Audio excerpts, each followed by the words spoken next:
Everyone. आज हम पढ़ने वाले हैं दो बहुत ही इंपॉर्टेंट लॉज जो कि है Henry's law and Raoult's law from the chapter solutions. दोनों लॉज बहुत ही इंपॉर्टेंट हैं, लेकिन एक प्रॉब्लम क्या आती है, हमें पता ही नहीं होता कि किस कंडीशन में हेनरीज लॉ एप्लीकेबल है और कहाँ पे राउल्स लॉ एप्लीकेबल है। तो चैप्टर में हम इनको इंडिविजुअली पढ़ तो लेते हैं, बट बेसिक्स हमारे क्लियर नहीं होते। तो बेसिक से ही इसको हम स्टार्ट करते हैं।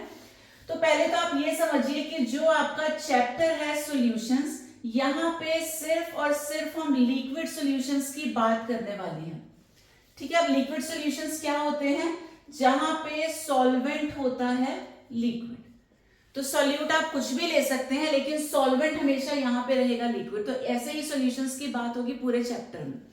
तो हमने क्या बोला कि जो सॉल्वेंट है वो हमेशा लिक्विड ही रहेगा, कोई और स्टेट हमको कंसिडर नहीं करना। अब लेकिन सॉल्यूट जो हम डिसॉल्व करते हैं, चैप्टर सॉल्यूशन है, तो सॉल्यूट प्लस सॉल्वेंट हमको मिल जाएगा सॉल्यूशन। सॉल्वेंट हमारा फिक्स रहेगा लिक्विड, सॉल्यूट हम कोई भी ऐड कर सकते हैं। तो it may be solid, it may be liquid and it may be a gas. Solute अलग अलग हो सकते हैं, बट क्योंकि सॉल्वेंट लिक्विड है देयरफॉर हम उसको क्या बोलेंगे, लिक्विड सॉल्यूशन। तो बस यही चीज आपको समझनी है कि जब हम कभी कोई गैस लिक्विड में डिसॉल्व करते हैं, यहां पे अप्लाई होता है हेनरीज लॉ। और अगर कभी सॉलिड या लिक्विड को डिसॉल्व करते हैं किसी लिक्विड में, यहां पे अप्लाई होता है Raoult's law. This is the basic but major difference between the two. तो गैस को लिक्विड में डिसॉल्व करेंगे तो हेनरीज लॉ, लेकिन अगर सॉलिड को लिक्विड में डिसॉल्व करेंगे तो Raoult's law. So let us now discuss about Henry's law. तो स्टेटमेंट की अगर हम बात करें, वैसे तो कई सारे स्टेटमेंट्स होते हैं, but the best one is ये: partial pressure of a gas over the solution is directly proportional to its mole fraction in the solution. तो पहले तो आप हमेशा याद रखना, जब भी हेनरीज लॉ की बात हो रही है, इसका मतलब हमने किसी गैस को डिसॉल्व किया है किसी लिक्विड में। ठीक है, तो जो गैस का प्रेशर होगा वो किसके प्रोपोर्शनल होगा, उसके मोल फ्रैक्शन के। तो pressure of the gas is proportional to its mole fraction. अब जब हम ये प्रोपोर्शनैलिटी साइन हटाएंगे, कांस्टेंट आएगा, तो कांस्टेंट होता है KH। अब ये KH क्या हो गया, KH is Henry's law constant and this is different for different gases. जैसे प्लैंक्स कांस्टेंट के बारे में आपने पढ़ा था, उसकी वैल्यू कांस्टेंट रहती है, बट KH के केस में ऐसा नहीं है। अलग अलग गैसेस के लिए KH की वैल्यू अलग अलग होगी। यहाँ ये जो P है, P stands for the partial pressure of the gas, और ये जो काई है, काई रिप्रेजेंट्स इट्स मोल फ्रैक्शन। ठीक है, मोल फ्रैक्शन बोलेंगे, और इसको हम नॉर्मली सॉल्युबिलिटी भी बोल देते हैं। वैसे तो सॉल्युबिलिटी की और भी टर्म्स है, मोलैरिटी, मोलैलिटी, ये सब भी हैं, बट जहां आपको काई दिखेगा, काई particularly stands for mole fraction. तो कॉमनली इसको सॉल्युबिलिटी बोलते हैं, लेकिन पर्टिकुलरली ये क्या है, मोल फ्रैक्शन। इसके बाद अगर हम ग्राफ की बात करें, तो ये इक्वेशन नंबर 1 है, P is directly proportional to chi. तो प्रेशर और काई में अगर हम ग्राफ प्लॉट करते हैं, क्योंकि दोनों डायरेक्टली प्रोपोर्शनल हैं, तो ये ग्राफ हमको मिल जाएगा। बहुत कोई यहाँ टफ कुछ नहीं है। उसके बाद एक इंपॉर्टेंट चीज है, which is the relation between KH and काई। कई बार पूछ लिया जाता है 1 मार्क क्वेश्चन। तो ये जो KH है और काई है, इनके बीच में रिलेशन। अब यहाँ क्या होता है, स्टूडेंट्स कई बार कंफ्यूज होते हैं, वो देखते हैं दोनों न्यूमरेटर में दिख रहे हैं, तो वो बोल देते हैं these are directly proportional, but no, ऐसा नहीं है। कभी भी आप जब दो चीजों के बीच में रिलेशन फाइंड करते हैं, तो आप याद रखिए वो आमने सामने होने चाहिए, बीच में क्या होना चाहिए, इक्वल टू का साइन। तो जब आमने सामने रहेंगे तब हम कंपेयर करते हैं कि वो डायरेक्टली प्रोपोर्शनल है या फिर इनवर्सली प्रोपोर्शनल है। साथ साथ रहेंगे तो हम रिलेशन नहीं बता पाएंगे। तो सेम इक्वेशन को हमने यहाँ कॉपी किया, P is equal to KH into chi. Chi को ट्रांसफर कर दिया, तो P अपॉन काई आ गया इक्वल टू KH। अब रिलेशन KH और काई के बीच में है, तो ये कैसे हो गए, इनवर्सली प्रोपोर्शनल, बिकॉज KH लिखा हुआ है न्यूमरेटर में, वेयर एज काई इज इन द डिनोमिनेटर, तो ये इनवर्सली प्रोपोर्शनल हो गए। इसका मतलब अगर KH की वैल्यू ज्यादा है तो गैस की सॉल्युबिलिटी कम हो जाएगी, बट अगर KH की वैल्यू कम है तो गैस की सॉल्युबिलिटी ज्यादा हो जाएगी, और इसी के बेसिस पे कई बार क्वेश्चन पूछ लेते हैं। अब बाकी सब तो ठीक है, but let me tell you कि ये जो डेफिनेशन है, इसको हमने अच्छे से अभी समझा नहीं है, तो उसे यहां समझने की कोशिश करते हैं। हमने क्या किया, क्योंकि हम हेनरीज लॉ की बात कर रहे हैं, यानी कि हम किसी गैस को लिक्विड में डिसॉल्व कर रहे हैं। हमने ये एक लिक्विड सॉल्वेंट लिया और इसमें ये हमने गैस को ऐड कर दिया। तो जब भी किसी लिक्विड में गैस को हम ऐड करेंगे, गैस पूरी की पूरी जाकर उसमें डिसॉल्व नहीं होगी। यस, दोनों के बीच में कुछ ना कुछ फोर्स ऑफ अट्रैक्शन होगा जिसकी वजह से गैस जाके लिक्विड में डिसॉल्व होगी, बट पूरी नहीं हो पाएगी। ठीक है, अब हमने क्या बोला, partial pressure of a gas over the solution, या इसको और भी क्या लिख सकते हैं, इन द वेपर फेज। तो यानी कि जो गैस ये सॉल्यूशन के ऊपर है, जो वेपर फेज में है, इसके प्रेशर की हम बात कर रहे हैं, is directly proportional to its mole fraction in the solution. कुछ गैस लिक्विड में जाके, सॉल्वेंट में जाके डिसॉल्व हो चुकी है, और जितनी गैस यहाँ डिसॉल्व हो गई है उसके मोल फ्रैक्शन की हम बात कर रहे हैं। तो प्रेशर कौन एक्सर्ट कर रहा है, जो गैस डिसॉल्व नहीं हो पाई, जो गैस यहाँ सॉल्यूशन के ऊपर बच गई, उसका प्रेशर, और कुछ पार्ट गैस का अंदर डिसॉल्व हो चुका है, जो डिसॉल्व हो गया है उसका क्या लेना है, मोल फ्रैक्शन। तो ये दोनों आपस में डायरेक्टली प्रोपोर्शनल है। तो ये चीज आपको अच्छे से समझनी है, इसका प्रेशर ऊपर वाली गैस का, और जो अंदर डिसॉल्व हो गई उसका मोल फ्रैक्शन। अब जितनी ज्यादा ऊपर यहाँ गैस होगी उतना ज्यादा वो प्रेशर एक्सर्ट करेगी, और जितना ज्यादा इसका प्रेशर होगा उतनी ही गैस अंदर जाके डिसॉल्व होगी। प्रीवियस वीडियो में हम लोग पढ़ चुके हैं ना, factors affecting solubility of a gas in a liquid. तो वहां पे हमने प्रेशर का रिलेशन पढ़ा था कि solubility is directly proportional to pressure. जितना ज्यादा हम प्रेशर एक्सर्ट करेंगे उतना गैस पास में आएगी लिक्विड के, और जितना ये मॉलिक्यूल्स पास में आएंगे उतना उनकी सॉल्युबिलिटी या उनका अट्रैक्शन बढ़ जाता है। तो यहाँ भी ये है, जितनी ज्यादा गैस यहाँ ऊपर प्रेजेंट होगी वेपर फेज में, वो उतना ज्यादा प्रेशर एक्सर्ट करेगी, उतना ज्यादा यहाँ पे उसकी हो जाएगी सॉल्युबिलिटी। इस वाली गैस को अगर हम कम कर देंगे तो अंदर भी उसकी सॉल्युबिलिटी कम हो जाएगी। तो this is about Henry's law. अब डिस्कस कर लेते हैं राउल्स लॉ। तो अभी आपको बताया था राउल्स लॉ दो कंडीशंस में एप्लीकेबल होता है। पहला, जब हम लिक्विड को लिक्विड में डिसॉल्व करते हैं, और दूसरा जब किसी सॉलिड को लिक्विड में डिसॉल्व करते हैं। तो अभी हम डिस्कस कर रहे हैं फर्स्ट वाला case, when a liquid solute is dissolved in a liquid solvent. यहाँ का स्टेटमेंट क्या है, the partial vapour pressure of each volatile component is directly proportional to its mole fraction. तो पहले इसी स्टेटमेंट को समझते हैं। तो हमारे पास एक कंटेनर है जिसमें हमने एक सॉल्वेंट लिया जो कि लिक्विड है। तो मान लेते हैं ये ब्लैक कलर से जो हमने रिप्रेजेंट किया, ये क्या है, सॉल्वेंट। उसके बाद इसमें हमने सोल्यूट को ऐड किया। सोल्यूट भी किस फॉर्म में है, वो भी लिक्विड है। तो दूसरा भी हमने लिक्विड ले लिया। The container is closed. तो अभी तो दो लिक्विड्स हमारे पास हैं, बट आपको पता है जब भी हम कोई लिक्विड लेते हैं तो वहां पे होता है इवेपोरेशन। तो यहाँ भी इवेपोरेशन स्टार्ट हो जाएगा। इवेपोरेशन रूम टेम्परेचर पे भी हो जाता है, plus evaporation is a surface phenomena. ये आपको पता होगा, जो सरफेस वाली लेयर है, जो सरफेस के मॉलिक्यूल्स हैं, वो इवेपोरेट होते हैं। अब हमारे पास यहाँ दो अलग अलग टाइप के लिक्विड्स हैं, दोनों ही वोलेटाइल हैं। तो ये भी आप ध्यान रखना कि जो लिक्विड्स होते हैं they are generally volatile. Volatile का मतलब they can easily convert to vapours. ठीक है, कैसा भी लिक्विड हो वोलेटाइल होगा।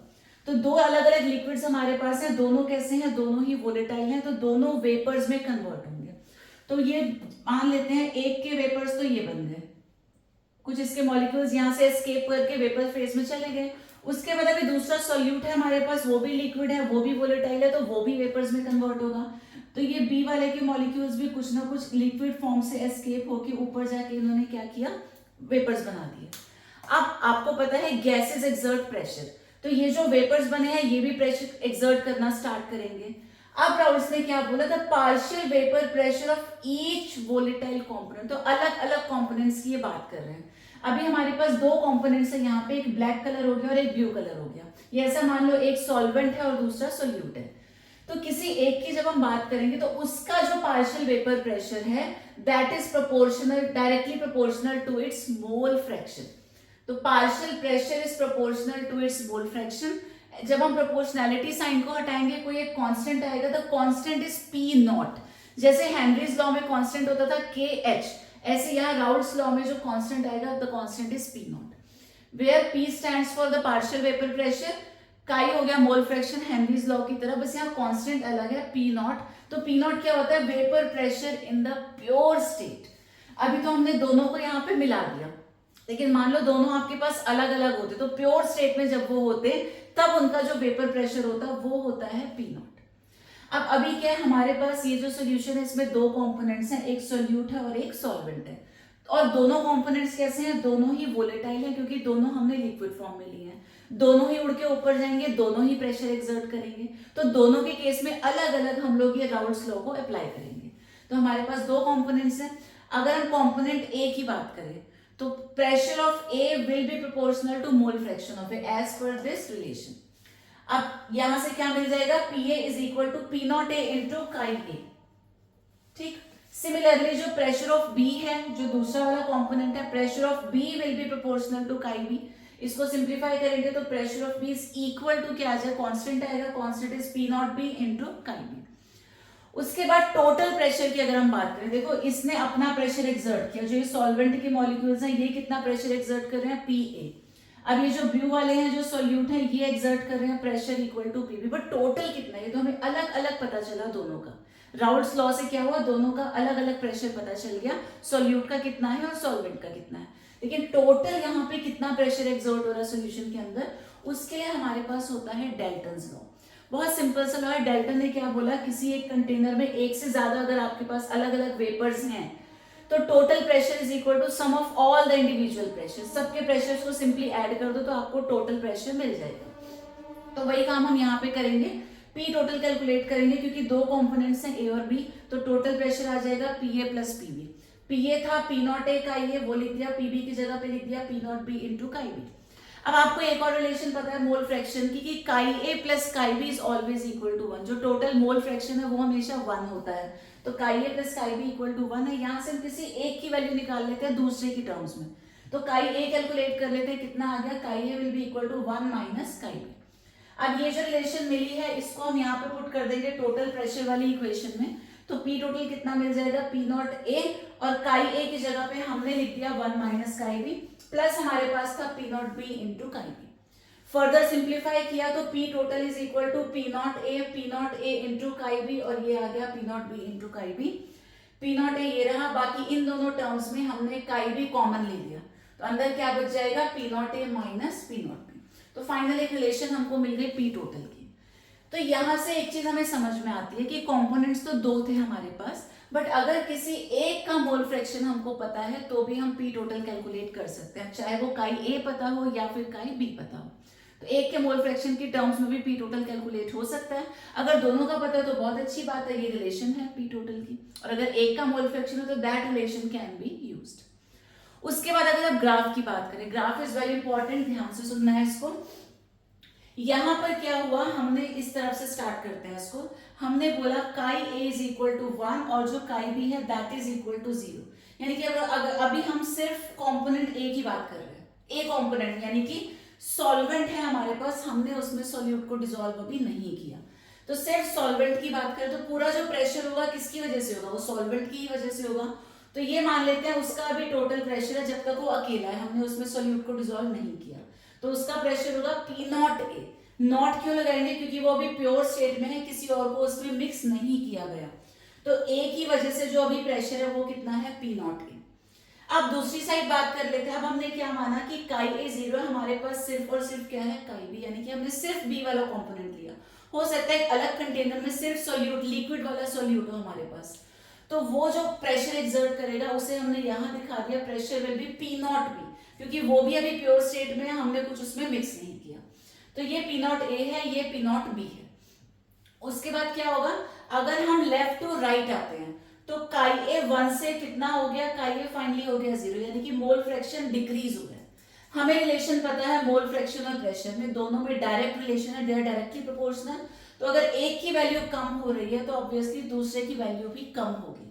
तो जैसे जैसे मोल फ्रैक्शन कम हो रहा है, 1 से 0 की तरफ आ रहा है, तो इसका प्रेशर भी ये कम हो गया। तो ये पी ए हमको मिल गया, पी ए कितना है, P naught A into chi ए। उसके बाद ये पी नॉट बी था। अब हम राइट टू लेफ्ट अगर जाते हैं, अभी हमारे पास काई बी इक्वल टू 1 है, लेकिन राइट की तरफ जाने में काई बी कितना हो गया, 0, यानी कि बी वाले कंपोनेंट का जो मोल फ्रैक्शन है वो कम होता जा रहा है, ये कम होगा तो उसका प्रेशर भी कम होगा। तो जैसे जैसे मोल फ्रैक्शन कम हो रहा है वैसे वैसे उसका प्रेशर भी कम होता जाएगा। तो ये जो हमको मिला, this represents P B which is equal to P naught B into chi B according to Raoult's law. और अगर ये दोनों को हम यहाँ से यहाँ तक ज्वाइन कर देते हैं, ये हमको मिल जाता है P total which is according to Dalton's law P A plus P B. तो ये पहली कंडीशन है जहां पे हमने बात की लिक्विड इन लिक्विड सॉल्यूशंस की। अब एक और केस है जब हम किसी सॉलिड को लिक्विड में डिसॉल्व करेंगे, वहां भी राउल्स लॉ एप्लीकेबल होता है। Let us now discuss that. तो अब सेकंड केस को डिस्कस कर लेते हैं, which is solid in liquid.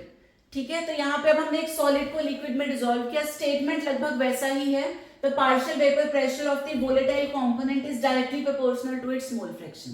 थोड़ा सा समझने का तरीका यहाँ अलग हो जाता है। हमारे पास क्या था, एक सॉल्वेंट है। सॉल्वेंट कैसा है, लिक्विड। लिक्विड्स कैसे होते हैं, वोलेटाइल, यानी कि they can convert into vapours. अब यहाँ पे क्या है, ये जो हमने सॉल्वेंट लिया, पूरा सरफेस सॉल्वेंट के ही मॉलिक्यूल से यहाँ कवर्ड है। और सॉल्वेंट क्योंकि वोलेटाइल है, ये सारे के सारे मॉलिक्यूल्स वेपर फेज में जा सकते हैं। जब ये ऊपर जाएंगे, काफी सारे जाएंगे ऊपर, तो ये मिलके अच्छा खासा वेपर प्रेशर एक्सर्ट करेंगे। अब हमने क्या किया, ये जो प्योर सॉल्वेंट था इसमें एक सॉलिड सोल्यूट को ऐड कर दिया। सोल्यूट हमारा कैसा है, सॉलिड है। और जनरली सॉलिड्स कैसे होते हैं, नॉन वोलेटाइल, वो वेपर्स में कन्वर्ट नहीं होते। आप खुद सोचो, पानी में नमक को मिला दो फॉर एग्जाम्पल, पानी तो इवेपोरेट हो जाता है बट सॉल्ट इवेपोरेट नहीं होता। तो वैसा ही केस यहाँ पे है, जो हमने सॉलिड सोल्यूट लिया वो कैसा है, नॉन वोलेटाइल। हमने सोल्यूट को इस सॉल्वेंट में अच्छे से डिसॉल्व कर दिया, तो ये बन गया सोल्यूशन। यहाँ पे सॉल्वेंट भी है, यहाँ पे सोल्यूट भी है। अब जो सरफेस है वो सिर्फ सॉल्वेंट से कवर्ड नहीं रहेगा, क्योंकि उसके अंदर सोल्यूट भी आ चुका है। तो ये जो सरफेस है, कुछ तो यहाँ पे सॉल्वेंट के मॉलिक्यूल्स रहेंगे, but some of the place will be occupied by the solute molecules. यहाँ तो प्योर सॉल्वेंट था, तो पूरा सरफेस ही सॉल्वेंट से कवर्ड था, बट यहाँ पे सॉल्वेंट के अंदर सोल्यूट भी आ चुका है। तो सॉल्वेंट के मॉलिक्यूल्स तो होंगे ही सरफेस पे, कई जगह पे अब सोल्यूट के पार्टिकल्स भी आ गए। अब वोलेटाइल कौन है, सिर्फ और सिर्फ सॉल्वेंट।